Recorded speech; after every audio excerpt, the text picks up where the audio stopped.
చంద్రబాబు నాయుడు గారికి అంటే మన రాష్ట్ర ముఖ్యమంత్రి చంద్రబాబు నాయుడు గారికి వారి ప్రభుత్వానికి ఒక 2-3 విషయాలు తెలియజేస్తే బాగుంటుందని బహుశా ఈరోజు ఆంధ్రప్రదేశ్ రాష్ట్రంలోని ప్రజలని భయభ్రాంతుల్ని చేయడం లేకపోతే భ్రమల్లో ముంచి పరిపాలన చేయడం అనే రెండు సూక్తులతో పనిచేసిన ప్రభుత్వానికి ఒక 2 విషయాలు చెప్పాలనుకుంటా ఉన్నాను. చంద్రబాబు నాయుడు గారు, మీ ప్రభుత్వం మీరు ఎన్ని గొప్పగా ఉన్నామని గాలి కబుర్లు చెప్పినా మీ దగ్గర ఉన్న అసలు బండారం అంతా ఎప్పటికప్పుడు బయటపడుతూనే ఉంటుంది. ఈ మధ్యకాలంలో మీరు పదే శాశ్వతంగా మేమే అధికారంలో ఉంటాం, అధికారంలో ఉండే విధంగా నేను ఏర్పాట్లు చేస్తా ఉన్నానని మాట్లాడుతూ ఉన్నారు. ఏం ఏర్పాట్లు చేస్తున్నారో మాకు తెలియదు. బహుశా గత ఎన్నికల్లో ఓట్లు దొంగిలించబడ్డాయి, దాదాపు 45 లక్షల ఓట్లు చివరి నిమిషాల్లో లెక్క వేయబడ్డాయని చెప్పి ఒక అంశాన్ని మీ ముందు పెడితే వారం రోజుల్లోగానే వీవీప్యాట్లన్నీ కాల్ చేసిన సంగతి కూడా మీ ముందర కూర్చోబెడితే అసలు మీరు రోజున్న పదవే అది అనుమానాస్పదంగా ఉందన్న విషయాన్ని ప్రజలు మాట్లాడుకుంటా ఉంటే మీరేమో చాలా కాలం ఉండే విధంగా ఏర్పాట్లు చేస్తూ ఉన్నాను, నేను ఆ విధంగా ఉన్నానని చెప్పే ప్రయత్నం చేస్తా, బహిరంగంగానే చెప్తా ఉన్నా విషయాన్ని. పదే ప్రజల్ని మోసం చేయలేరు. అసలు మీ ప్రభుత్వంలో అసలు వ్యవస్థల్ని, ప్రత్యేకించి పోలీస్ వ్యవస్థని, రెవెన్యూ వ్యవస్థని ఎంత దారుణంగా దిగజారుస్తున్నారో మీకు ఏమైనా అర్థమవుతా ఉందా?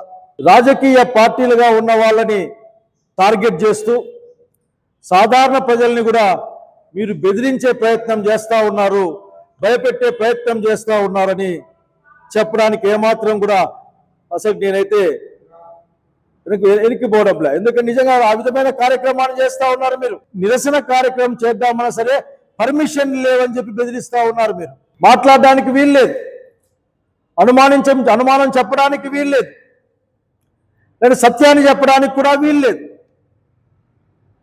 ఇది మంచిది కాదని మీకు చెప్పాలనుకుంటా ఉన్నాం. మీరు నేర్పించిన విద్య అందరూ నేర్చుకుంటారు, అది ప్రజాస్వామ్యానికి మంచిది కాదు. ఇప్పటికి కూడా సంయమనం పాటిస్తూనే మాట్లాడే ప్రయత్నం చేస్తూ ఉన్నాం మా లాంటి వాళ్ళందరం కూడా.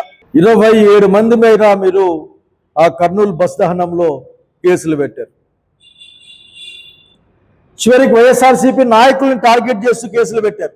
తద్వారా మీరు మాట్లాడితే మీ మీద మేము నోటీసులు పంపిస్తాం, జాగ్రత్త అని సామాన్య ప్రజానీకానికి కూడా భయాన్ని కలిగించే విధంగా మీ ప్రణాళిక ఉందని నేను భావించాల్సి వస్తూ ఉంది. ఇక్కడ ఇటువంటి వాళ్ళని చాలా మందిని భూమి చూసింది, రాజ్యం చూసింది, దేశం చూసింది. ఆ భాస్కర్ రెడ్డి పాపం వాళ్ళ అంత్యక్రియల కోసం వస్తే ఇక్కడికి అసలు నన్ను కుమ్మేశారని చెప్తామని ఆ పిల్లడు ఆఖరికి అతన్ని చితగ్గొట్టి మళ్ళీ మీరే కేసులు పెట్టడం. ముఖ్యంగా పోలీస్ వ్యవస్థ ఆలోచించుకోవాలి. ఏ వెలుగుల కోసం మీ ప్రయాణం చేస్తూ ఉన్నారో మీరు అర్థం చేసుకోవాల్సిన అవసరం ఉంది, మీరు ఆలోచించుకోవాల్సిన అవసరం ఉంది. ప్రత్యక్షంగా పోలీసు వాళ్ళని బెదిరించినా సరే మీరు రియాక్ట్ గారు మీరు మాట్లాడరు, కానీ మీరు ఉత్తరాలు పోస్ట్ మ్యాన్ లాగా తీసుకుని మోసుకుపోతూ ఉంటారు. అసలు మీరు ఏ కార్యక్రమానికి ఉద్యోగాల్లో చేరారో, ఏ కార్యక్రమం నిర్వర్తిస్తున్నారో మీరు చూసుకోమని కోరుతా ఉన్నాను. ఈ రోజున మద్యం గురించి మాట్లాడితే, బెల్ట్ షాపుల గురించి మాట్లాడితే మీకు ఆగ్రహావేశాలు వచ్చేస్తాయి, మీకు చాలా కోపం వస్తుంది. ఆ కోపంలో మీరు ఏమేమో నిర్ణయాలు తీసుకుంటారు. ఆఖరికి మీకు అనుమానం ఉంటే, మీ పరిపాలన పైన మీకు నమ్మకం ఉంటే రండి మా దగ్గరికి, మాతో రండి. బెల్ట్ షాపులు ఎక్కడెక్కడ ఏ విధంగా అమ్మబడుతున్నాయో మీకే చూపిస్తాను నేను. వీటి వారిని గుర్తించరు, ఎందుకంటే అక్కడ ఎక్కువ మంది మీకు సంబంధించిన వాళ్ళే ఆ వ్యాపారం చేస్తూ ఉన్నారని గ్రామస్తులు గ్రామాల్లో చెప్తా ఉన్నారు. బెల్ట్ షాపుల్లో ఎవరు QR కోడ్ని స్కాన్ చేస్తారో చెప్పాలా?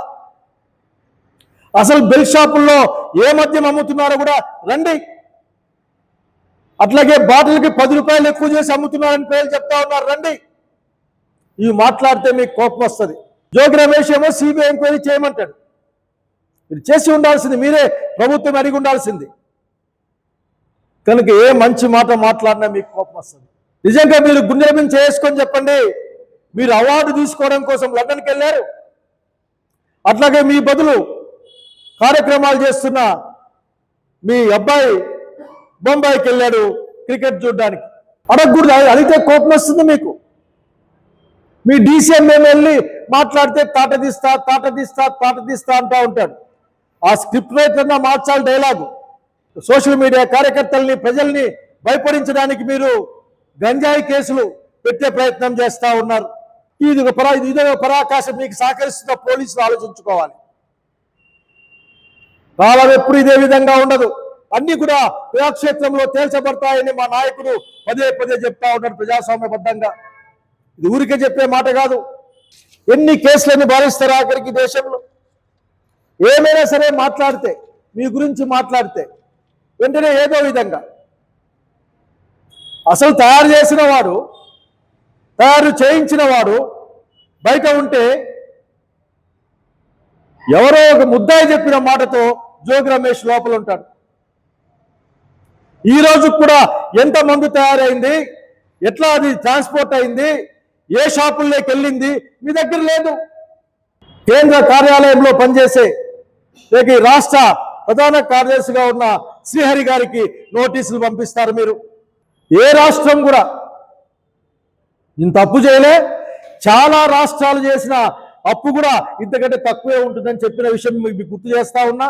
మీరు కాకపోయినా కేసు పెడతారా? ఆంధ్రప్రదేశ్లో ప్రజల కొనుగోలు శక్తి పడిపోయింది. ఆంధ్రప్రదేశ్లో జిఎస్టీలు పడిపోయాయి.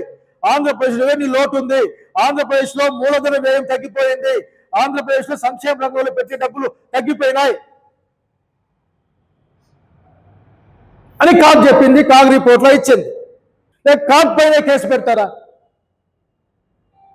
కనుక ఇటువంటి ఆలోచన మానేయమని మాలాంటి వాళ్ళు కోరుకుంటా ఉన్నాం. పరిపాలనలో ఈ రోజున మీరు చెప్పారు, జగన్మోహన్ రెడ్డి గారు తెచ్చిన అప్పుల్లో 2,50,000 వరకు దాదాపు లెక్కలు ఉన్నాయి. సబ్జెక్టులు కరెక్షన్ అటు ఇటు మీ దగ్గర లెక్కే లేదు. లెక్క ఎడితే మళ్ళీ అమరావతి గురించి రాయలసీమ వాళ్ళని మాట్లాడామనుకో మీకు కోపం వస్తుంది. ఆ కోపానికి అవధులు ఉండవు. పరిపాలనలో సంక్షేమానికి అవధులు ఉండకపోతే రాజశేఖర రెడ్డి గారిని చూసాం, దాన్ని కొనసాగించిన జగన్మోహన్ రెడ్డి గారిని చూసాం. చివరికి మెడికల్ కాలేజీలు మీరు ప్రైవేటు పరం చేసే ఆలోచన లాంటి దుర్మార్గమైన ఆలోచనలు మీకే వస్తాయి. ఈ దేశంలో ఎవరికి రావు. మీకు ఆ గుజరాత్ ఒక్కటి, ఎందుకంటే కూటమి ప్రభుత్వం కదా, మీరంతా గుజరాత్ మోడల్ తీసుకుంటా ఉంటారు. మీరు ఎన్నని చివరికి ఒక నిందితుడు కన్ఫెస్ చేస్తే మీరంటే కేసు పెట్టేస్తారు. కనుక దాన్ని తప్పించుకోవడం కోసం అనేక మార్గాలు. చివరికి ప్రజాధనంతో పెద్ద లాయర్లు పెట్టి వాదిస్తారు. మీరు పెద్దలు నిమిషానికింత గంటకింత అని ఛార్జ్ చేసే వాళ్ళని పెట్టుకుంటారు. మీ దగ్గర మీరు కేసులు పెట్టడానికి అప్పుడెప్పుడో శ్రీశ్రీ గారు చెప్పిన ఒక కవిత ఈ సందర్భానికి అన్వయించదు, కానీ నాకు గుర్తుకొస్తా ఉంది. కాదేది కవిత కనర్హం, అగ్గిపిల్ల కుక్కపిల్ల సబ్బు బిల్ల అని ఆయన ఒక గొప్పగా కవిత్వం చెప్పాడు. మేమంతా అనుకుంటుంటాం ఈ రోజున ఈ రాష్ట్రంలో కాదేది అనర్హం కేసులు పెట్టడానికి మంచి చెప్పిన, ప్రజలకు మేలు చేసిన, బుద్ధి చెప్పిన, లేక సద్విమర్శ చేసిన, చివరికి నిరసన చెప్పినా సరే, అసలు ఏమీ చెప్పకున్నా సరే వీళ్ళకి అడ్డం వస్తుంది అనుకుంటే, వీళ్ళ అధికారానికి అడ్డం వస్తుంది అనుకుంటే, వీళ్ళ యొక్క నిజ స్వరూపాలని, మీరు దేవతా వస్త్రాలు కట్టుకొని ఉన్నారనే వాస్తవాన్ని చెప్పినా సరే కేసులకి అర్హత ఉందని మీరు భావిస్తారు. కనుక ఏ విషయమైనా ఈ రాష్ట్రంలో కేసులు పెట్టడానికి అనర్హం కాదనే విషయాన్ని మీకు గుర్తు చేస్తూ నేను ఒక మంచి సూచన చేద్దాం అనుకుంటా ఉన్నా. సుమతి శతకాలు పాపం కొన్ని శతాబ్దాల కింద చెప్పాడు. మంచి ఆలోచన చేస్తే మంచిగా ఉంటుంది. బలం ఉందని నిగ్రహిస్తే, బలం ఉందని ఎక్కడికైనా అధికారం ఉందని ఎక్కడికంటే ప్రయాణం చేస్తే ప్రజలు దాన్ని చూస్తూరికే ఉన్నారు. ఓ పద్యం గుర్తుకొస్తుంది మరొకసారి లైన్లది. బలవంతుడ నాకేమని పలువురతో నిగ్రహించి ముందుకు పోతే కొసగుట మేళ బలవంతమైన సర్పం చలిచీమల చేత చిక్కెని. మిగతా పదాలు మంచిగా నాకు నచ్చవి, అవి వదిలేస్తా ఉన్నా. సుమతి అని సుమశతకాలు చెప్తాడు. ప్రజల్ని మీరు ఆ విధంగా అనుకుంటా ఉన్నారు, మీరేమైనా చేయగలమనుకుంటా ఉన్నారు. ప్రజలు ఒక్కసారి వాళ్ళ అసంతృప్తి నుంచి అసహనం నుంచి కోపానికి వాళ్ళు వచ్చిన తర్వాత వాళ్ళని వాళ్ళు కాపాడుకోవడానికి చేసే పోరాటంలో అందరూ కూడా మట్టి కొట్టుకుపోతారు, గాలి కొట్టుకుపోతారని చెప్తూ ప్రజాస్వామ్యబద్ధంగా డాక్టర్ బాబా సాహెబ్ అంబేద్కర్ ఇచ్చిన రాజ్యాంగం ప్రకారం భావ వ్యక్తీకరణ స్వేచ్ఛ, అట్లాగే నిర్భయంగా మాట్లాడే ఒక హక్కుని మీరు కాపాడకపోయినా దాన్ని ధ్వంసం చేయొద్దని మిమ్మల్ని కోరుకుంటా ఉన్నారు.